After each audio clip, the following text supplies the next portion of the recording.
ನೆನ್ನೆ ಹೋಗಿರೋದು ಜಗಳಾಡ್ಕೊಂಡು. ಮನೆ ಎತ್ತಿ ಮಕ್ಕಳು ದನ ಕರ ಬದುಕು ಯಾವ್ದ್ರ ಮೇಲೂ ಜ್ಞಾನವೇ ಇಲ್ವಲ್ಲ. ಹಿಂಗಾಗ್ಬಿಟ್ರೆ ಹೆಂಗೆ? ಏನಕ್ಕ ಕೆಲಸ ಎಲ್ಲ ಮುಗೀತಾ? ಅಯ್ಯೋ ಬಾ ತಾಯಿ, ಕೆಲಸ ಎಲ್ಲಿ ಮುಗ್ದದು? ಕೆಲಸ ಮಾಡ್ತಾ ಇದ್ರೆ ಕೆಲಸ ಇದ್ದೇ ಇರ್ತದೆ. ಇವತ್ತೆಲ್ಲಿ ಮುಗ್ದದು? ಯಾರು ಕಾಣ್ತಾನೆ ಇಲ್ವಲ್ಲ, ಎಲ್ಲ ಎಲ್ಲೋದ್ರು? ನಮ್ಮ ಸಾಹೇಬ್ರು ಡ್ಯೂಟಿಗೆ ಹೋಗೋರೆ, ಮಕ್ಕಳು ಒಳಗಡೆ ಅವ್ರೆ. ಸಾಹೇಬ್ರು ಇನ್ನೂ ಡ್ಯೂಟಿ ಮುಗಿಸ್ಕೊಂಬರ್ಲಿವಲ್ಲ ಅಂತ ಕಾಯ್ತಾವನಿ. ಲತಂದು ಓದಿದ್ದೆಲ್ಲ ಮುಗೀತಕ್ಕ? ಇಲ್ಲ ಕಣವ, ಇನ್ನು ಓದ್ತಾದೆ. ಅಯ್ಯೋ ಎಷ್ಟು ಓದಿದ್ರೇನು, ಹೆಣ್ಮಕ್ಳು ಮದುವೆ ಆಗೋದು ತಪ್ಪದ, ಗಂಡನ ಮನೆಗೆ ಹೋಗಿ ಮುಸ್ರೆ ಕೆಲಸ ಮಾಡೋದು ತಪ್ಪದ? ನಡಿ ಕುತ್ಕೊಂಡು ನಿಂತ್ಕೊಂಡೆ ಮಾತಾಡ್ತಾ ಇದೆಯಲ್ಲ. ಕೂತ್ಕೊಳ್ಳೋಷ್ಟು ಟೈಮ್ ಇಲ್ಲ ಕಣಕ. ಇನ್ನೊಂದು ವಿಷಯ ಕೇಳೋದ ಅಂತ ಬಂದೆ. ನನಗೂ ಕೆಲಸ ಅದೇ, ನೀನು ಸಿಗೋದಿಲ್ಲ, ಇನ್ನು ಹೊಲ್ದಾಗ ಹೊಂಟೈತಿದೆಯಲ್ಲ ಅಂದ್ಬಿಟ್ಟು ಹೊತ್ನಂತೆ ಬಂದೆ. ಏನವ ಹೇಳು.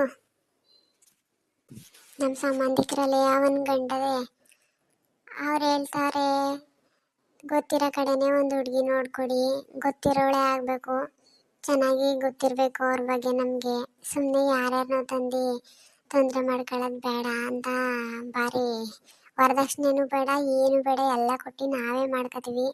ಹುಡುಗಿ ಒಬ್ಳು ಒಳ್ಳೆಯವಳಾಗಿದ್ರೆ ಸಾಕು, ಒಳ್ಳೆ ಮಂತನ ಆಗಿದ್ರೆ ಸಾಕು ಅಂತಾರೆ ಕಣಕ. ಭಾರಿ ಶ್ರೀಮಂತರು, ದುಡ್ಡು ಕಾಸೆಲ್ಲ ಜೋರಾಗಿ ಮಡ್ಗೋರೆ, ಸೈಟು ಒಡವೆ ಎಲ್ಲ ಚೆನ್ನಾಗದೆ ಕಣಕ. ಅದಕ್ಕೆ ಎಲ್ಲದನ್ನ ಮಾಡೋದ ಅಂತ ಕೇಳೋದ ಅಂತ ಬಂದೆ.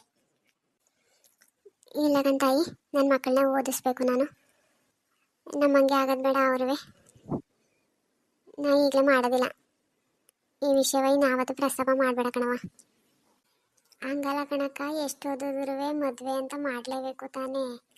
ಒಳ್ಳೆ ಸಂಬಂಧ ಬಂದಿದೆ, ಯೋಚನೆ ಮಾಡಕ್ಕ. ಇಲ್ಲ, ಇನ್ಯಾರಿದ್ರೆ ನೋಡವ, ನನ್ನ ಮಕ್ಕಳನ್ನ ನಾನು ಮಾಡೋಕ್ಕಿಲ್ಲ ಈಗಲೇ. ನನಗೆ ಹೊಲ್ತಾವ ಕೆಲಸ ಅದೇ, ಬಿಡು ಮಾಡ್ಕೊಂಡು ಇನ್ಯಾವಾಗಾರು ಬಾ. ಹೆಂಗೋಯ್ತಾಳೆ ನೋಡು, ಹಂಗೆಯಾ? ಏನು ಎ ಸಿನೋ ಡಿ ಸಿನೋ ಮಾಡಿಸ್ಬಿಟ್ಟಾಳೇನೋ ಓದಿಸ್ಬಿಟ್ಟು. ಯಾವಾಗಿದ್ರೂ ಗಂಡನ ಮನೆಗೆ ಹೋಗ್ಲೇಬೇಕು, ಮುಸ್ರೆ ತಿಕ್ಕಲೇಬೇಕು ತಾನೇ. ಅದು ಯಾವಾಗ ತಿಕ್ಕಿದ್ರೆ ಏನಂತೆ? ವಯಸ್ಸಾಗಿ ತಿಕ್ಕಕ್ಕೆ ಹೋಗಕ್ಕೆ ಮುಂಚೆ ವಯಸ್ಸಿದ್ದು ತಿಕ್ಕಿದ್ರೆ ಏನಂತೆ? ಆಡ್ಬೇಕು ಇವಳು.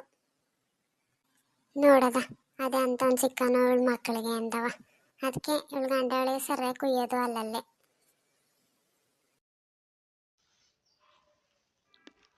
ಯಾಕಪ್ಪ ಸಾವುಕಾರ, ಆರಾಮಾಗಿ ಕೂತ್ಕೊಬಿಟ್ಟಿದೆಯಲ್ಲ, ಏನು ಹೊಲ್ತಾ ಏನು ಕೆಲಸ ಇಲ್ವಾ?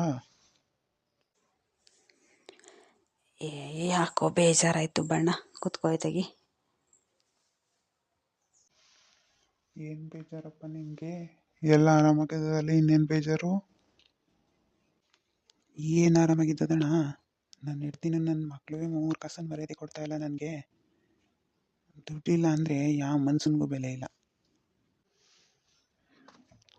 ಹೊಲ ಎಲ್ಲ ನಿನ್ನ ಹೆಸ್ರಲ್ಲೇ ಅವಲ್ಲ, ಯಾಕೆ ಹಂಗಾಡಳು? ನೀನು ಹೆಂಡ್ತಿ ನಿನ್ನ ಮಕ್ಕಳು ಎಲ್ಲವ? ಅವಳಿಗೆ ನಾನು ಕುಡ್ಕೊಂಡು ಹೋಗಂಗಿಲ್ವಂತೆ. ಕುಡ್ಕೊಂಡು ಹೋದರೆ ಅವ್ವ ಮಕ್ಕಳೆಲ್ಲ ನನ್ನ ಜೊತೆ ಜಗಳಕ್ಕೆ ಬಿದ್ದುಬಿಡ್ತಾರೆ. ಇವ್ರಿಗೆ ಏನಾರು ಒಂದು ಬುದ್ಧಿ ಕಲಿಸ್ಲೇಬೇಕು ಕಣಣ್ಣ. ಹೊಲವ ಯಾರಿಗಾರ ಮಾರ್ಬಿಡ್ತೀನಿ, ನಂಗೆ ದುಡ್ಡಿನ ಅವಶ್ಯಕತೆ ತುಂಬ ಅದೇ, ನಂಗೆ ದುಡ್ಡು ಇಸ್ಕೊಡು, ಯಾರಿಗಾರ ಹೊಲವ ಮಾರಿಸು, ನಿನ್ನ ಕಮಿಷನ್ ನೀನು ತಗೊಳ್ವೆ. ಮಾರಕ್ಕೆ ಹೋದ್ರೆ ನೀನು ಹಿಡ್ತಿ ಬಿಟ್ಟಳಪ್ಪ, ಸುಮ್ಮನೆ ಸೇಲ್ ಅಗ್ರಿಮೆಂಟ್ ಮಾಡು. ನನಗೆ ಗೊತ್ತಿರೋರೊಬ್ರು ಅವರೇ, ಅವ್ರದ್ದು ದುಡ್ಡು ಇಸಿ ನೀನು ಕೊಟ್ಟನು, ಇಷ್ಟು ಟೈಮು ಅಂತ ಇರ್ತದೆ, ಆ ಟೈಮ್ಗೆ ನೀನು ಹೊಲ ಬಿಡಿಸ್ಕೊಳ್ಳುವಂತೆ. ಸರಿ ಆಯ್ತು ನಡಿಯೋಣ, ಅದು ಯಾವ್ದಕ್ಕೆ ಕರ್ಕೊಂಡು ನಡಿ. ನನ್ನ ಹೆಂಡ್ತಿಗಿಂತ ಅವರು ಘಾಟಿಯಾಗೇ ಇರಬೇಕು, ಇಲ್ಲಾಂದರೆ ಇವಳು ಯಾವ್ದಕ್ಕೂ ಅವಕಾಶ ಮಾಡಿಕೊಡಲ್ಲ. ನನಗೆ 1 ರೂಪಾಯಿನ ಮರ್ಯಾದೆ ಇಲ್ಲ, ದುಡ್ಡಿಲ್ಲ ಅಂದರೆ ಮರ್ಯಾದೆನೇ ಇಲ್ದಂಗೆ ಆಗೋಗೋದೆ ನನಗೆ. ನಿನ್ನ ಜಮೀನು ಏನು ಸೇಲ್ ಅಗ್ರಿಮೆಂಟ್ ಮಾಡೋಕ್ಕೆ ಅವಳಿಗೇನೋ, ಅವಳು ಗೊತ್ತಿಲ್ದಂಗೆ ಮಾಡೋದು. ಸರಿ ಕಣ, ನಡಿ ಈಗಲೇ ಹೋಗೋದ ಅವ್ರ ಮನೆ ತಕ್ಕೆ. ನಾನು ನಿನಗೆ ಹೇಳ್ತೀನಿ, ಅವ್ರ ಹತ್ರ ಮಾತಾಡ್ಬಿಟ್ಟು ಆಮೇಲೆ ನೀನು ಬರುವಂತೆ, ಸರಿಯಾ?